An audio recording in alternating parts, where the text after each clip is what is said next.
we closed yesterday on the third Mishnah in chapter 2, which was dealing with funds which were collected and then left over. And of course, this is a classic problem of anybody who's running a communal institution. What are we going to do with leftover funds? How are we going to apply those funds?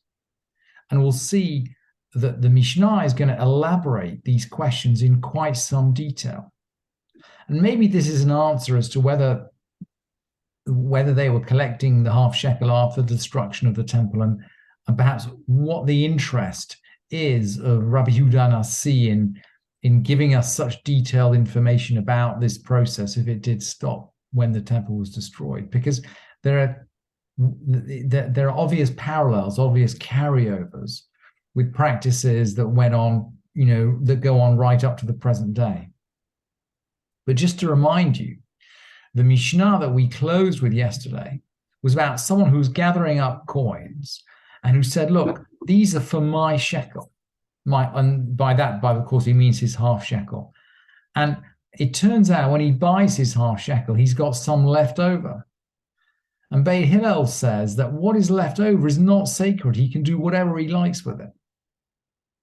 But if it's for a sin offering, if he's gathering money for a sin offering, Beit Hillel agree and Beit Shammai agree too that the surplus is holy. The surplus can only be used, for example, for another sin offering or for a free will offering. So there seems to be something different, some difference between the sin offering or the collection for the sin offering and the collection for the half shekel. What's left over from the half shekel can be recycled into anything we like. But what's left over from the sin offering has to be recycled into another offering. And Rabbi Shimon asked the question in Mishnah 4, in the first Mishnah we're going to deal with today. Amar Rabbi Shimon, ma bein shekalim lechatzat. What's the difference between the shekels and the sin offering? What difference does it make? In one case, that we can recycle the surplus into whatever we like, and in the other case, we can't. And he answers his own question. Shekalim liyesh lahem kitzva. Shekels have a fixed value. So when you're collecting coins for a shekel, you're collecting it for a fixed purpose. And anything left over is just not holy. It's got nothing, it's nothing to do with the original purpose. The implication being that a chatat, a sin offering, of course, can have any value at all. And we'll explore this in a minute. But when Rabbi Shimon says shekels have a fixed value, Rabbi Yehuda comes in immediately to dispute this. And he comes in with a bit of historical information, which is really precious, absolutely precious. Rabbi Yehuda Omer, af, Shekalim ein lahem kitzva. Shekels don't have fixed value. Shekshalu Yisrael min hagola hayu shoklim b'darkonim. When Israel came out of the diaspora, this is the Babylonian diaspora, they used to pay it in darakonim. Those were worth 4 shekel, by the way. And by the way, they give half a darak. So when Rabbi Yehuda is talking about a coin, he means half a coin. Okay, he always means half a coin. They used to pay it. They used to pay it in daraks. Hayu shoklim darakonim. Chazru lishkol Slaim, and then they paid him in sellers. A seller is about 2 shekels. Chazru lishkol tvain, and then they paid it in tvain. They're about 1 shekel. And finally, uvikshu lishkol dinarim, and they wanted to pay in dinars. Now, a dinar is actually half a shekel. So if you pay half a dinar, you only paid a quarter of a shekel.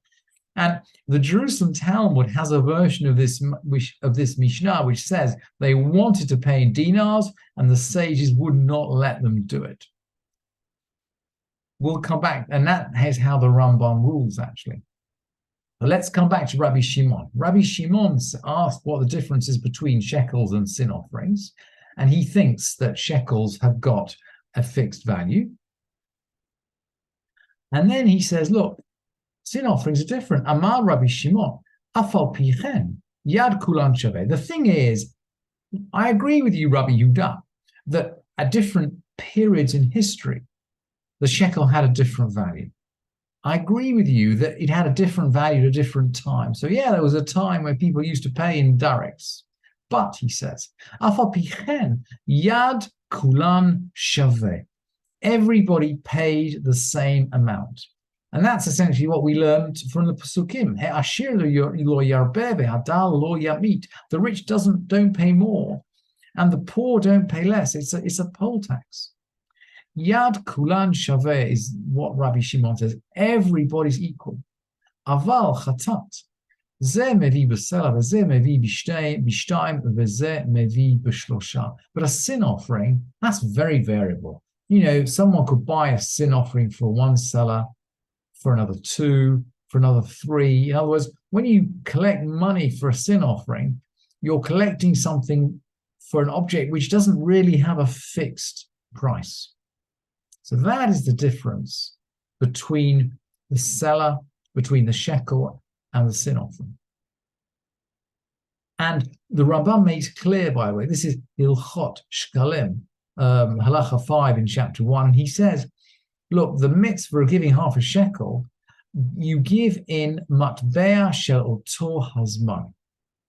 You give it in whatever is current at the time. Oto hazman, afilu haya oto matbea gadol mishekel hakodesh. Even if that coin is larger than the shekel used in the sanctuary. And he makes clear, by the way, that we should never give less than the half shekel. And that's why, of course, the dinar was knocked out. And he says, the Rambam, by the way, in his code, defines all the biblical coins in terms of their weight in barley corns. And so the half shekel in the time of our teacher Moses was 160 barley corns. That's a little historical throwaway. So what do we get if we've agreed then that we can give away the surplus of a shekel? What about other surpluses? What about other surpluses? And here we get a sense that the Mishnah is interested in things which are happening on a day-to-day basis. Motar Shekalim Cholim. We said the surplus of shekels is non-sacred. Motar Asirat Eifar. The surplus of the 10th of the Eifar, that's a poor man's chatat. And bird offerings of Zavim and bird offerings of Zavot.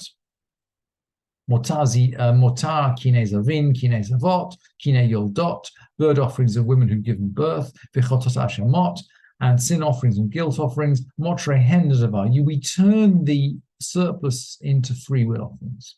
Zehaklal, Kol Shu Bal Shem Chatat, Ushem Ashma, Motaran Davar. There's a general rule here. Look, anything we build up for a sin offering or for a guilt offering, the surplus is for a free will offering.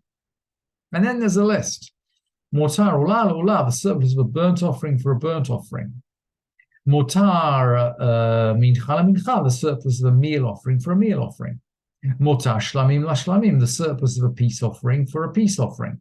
Motar pesach li shlamim, the surplus of pesach for shlamim. We learned when we looked at the Mishnah in Zvachim that a pesach, pesachim and shlamim are very similar in how they're treated. And of course, you can only bring the pesach once, right? If you got surplus from your pesach, you can't bring your pesach again because you've missed the date. You have to give it for something else. So motar pesach shlamim, surplus of a pesach for a whole offering. Motar nazirim la nazirim. If you're collecting money for nazirim for their nazir offerings, you give them to Nazirites. Motar nazir, leftovers from something you collected for a particular nazir, la nadavar, that is a free will offering.